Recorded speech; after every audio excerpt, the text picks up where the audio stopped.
그러면 요 프로세스를 지식산업센터에도 그대로 한번 대입을 한번 해보도록 할게요. 이게 제가 여태까지 이 아파트와 지식산업센터의 트렌드 변화를 장황하게 이야기해드린 이유인데요. 그럼 지식산업센터를 선택할 때 판단 기준은, 안녕하세요. 부동산 정보의 맥을 짚어보는 부정맥TV입니다. 정말 오랜만에 인사를 드리는 것 같은데요. 일단 올 한 해 정말 새해 복 많이 받으시고요. 작년 한 해 정말 다들 많이 힘드셨잖아요. 올 한 해는 조금 더 밝고 기운차고 활기차고 모두 다 대박나는 그런 한 해가 되시길 진심으로 기원합니다. 저도 개인적으로 좀 바쁜 연말을 좀 보냈었는데요. 지금부터 또 다시 달려보도록 하겠습니다. 양질의 콘텐츠들을 많이 올려드릴 테니까요. 지금처럼 믿고 또 지켜봐 주시고 관심 있게 시청해 주시면 좋겠습니다. 저번 영상에서는 서울 지식산업센터를 통해서 지식산업센터의 수익률 메커니즘에 대해서 좀 알아보았는데요. 그리고 이번에는 수도권 지식산업센터를 통해서 그걸 조금 더 심층적으로 파헤쳐 보려고 했었는데, 오늘 이 이야기를 하기 전에 오늘은 주거시설의 트렌드 변화를 통해서 지식산업센터의 트렌드 변화를 한번 짚어보고 가는 게 어떨까 싶습니다.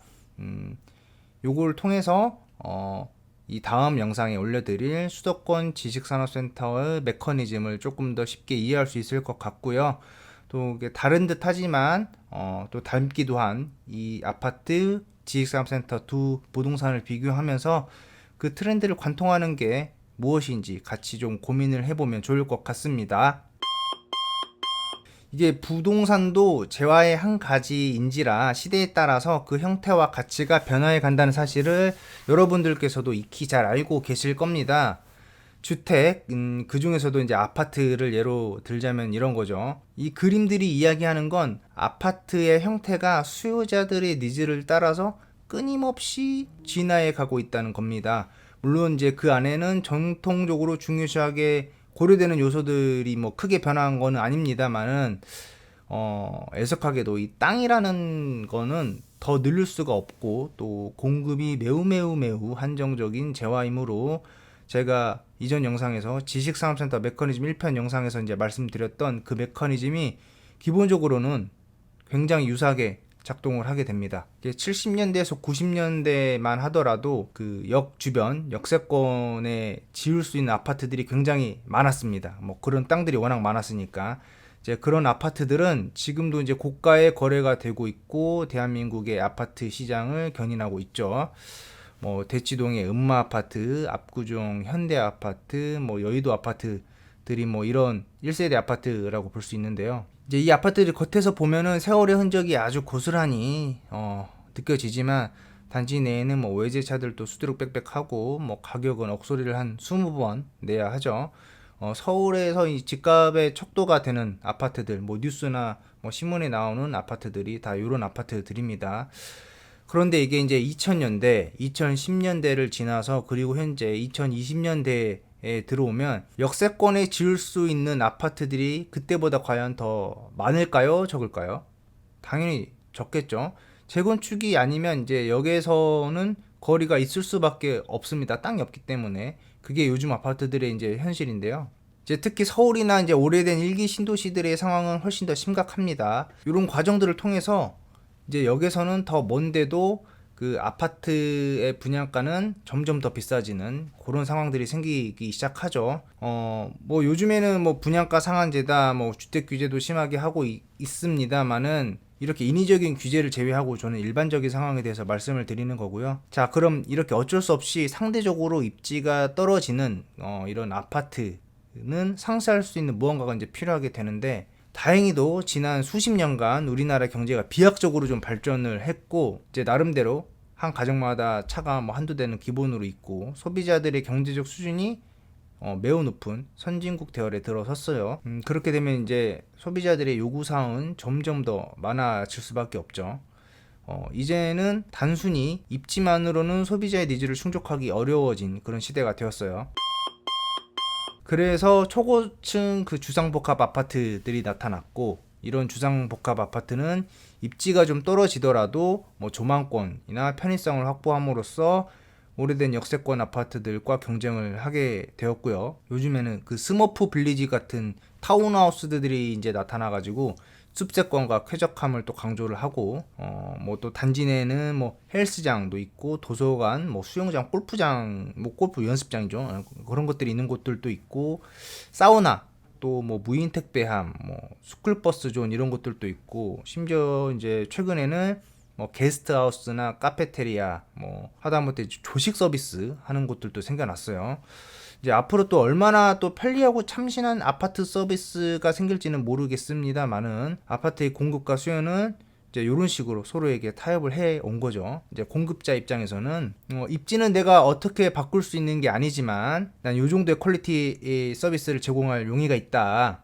당신들이 멀리 나가지 않아도 웬만한 건 다 단지 내에서 해결할 수 있도록 할 거고, 또 쾌적함과 보안 이런 것들에 조금 더 신경을 쓰도록 하겠다. 자, 그러면 소비자 입장에서는 그래, 그럼 입지는 좀 떨어져도 요 정도 서비스라면, 요 정도 서비스를 내가 누릴 수 있다면 어느 정도 감수할 만 하겠다라는 생각이 들고, 굳이 밖에 나가지 않아도 되겠다라는 생각이 들겠죠.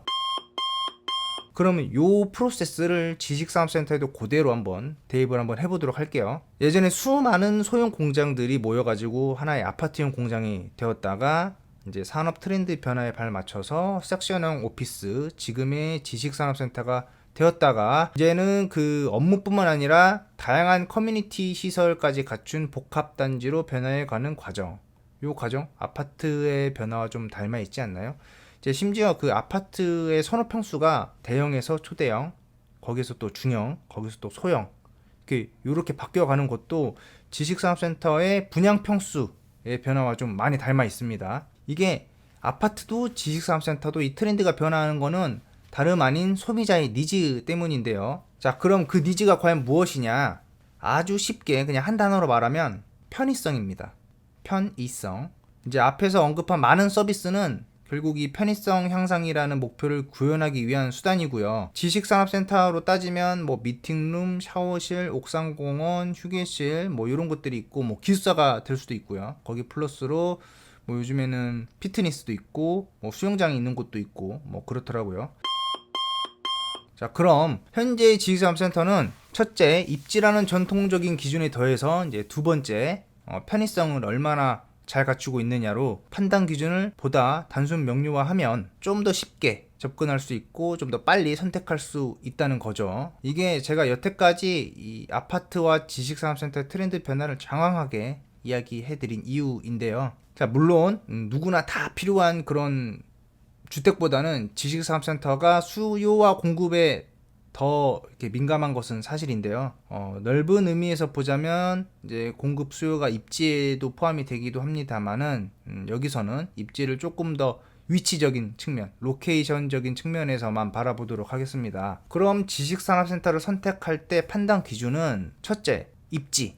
여기에는 이제 위치, 여기에 역세권, 대중교통 접근성, 뭐 자가차량 접근성 이런 것들이 포함이 될 거고, 두 번째는 수요가 공급보다 많냐 적냐. 그러니까 이 수요는 기업을 말하는 거고, 공급은 당연히 지식산업센터를 말하는 거죠. 자, 셋째는 편의성.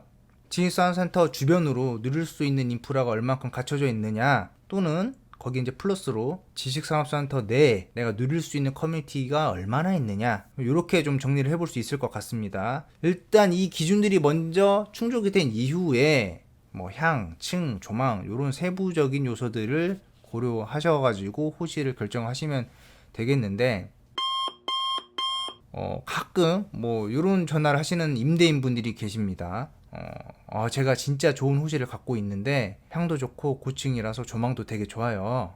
그러니까 이제 매매, 요 임대 이런 거 좀 신경 써주시면 좋겠습니다. 뭐 이런 전화를 해요. 근데 일단 이렇게 전화가 먼저 온다는 거는 보통 임대인 분이 굉장히 불안하고 초조한 상태라는 건데, 이 정도면 어떤 건물인지 뭐 묻지 않아도 대충 감은 오죠. 이게 호실만 좋으면 뭐합니까? 정작 이제 건물이 좀 애로인데, 제 마음은 좀 그런데요. 어쨌든 오늘은 아파트와 지식산업센터를 통해서 그 안에 숨어있는 메커니즘과, 또 우리가 지식산업센터를 선택할 때 꼭 알아두면 쓸모있는 그런 판단 기준에 대해서 제 나름대로 좀 말씀을 드려보았습니다. 다음 영상은 굉장히 중요한데요. 저번에도 그리고 오늘도 이제 제가 예고를 드린 대로 지식산업센터의 메커니즘에 대해서 더 심층적으로 파헤쳐 볼 생각입니다. 뭘 통해서 2기 신도시의 도시개발 구조와 그리고 현재 수도권 지식산업센터의 현황을 통해서 그것들을 한번 알아볼 계획입니다.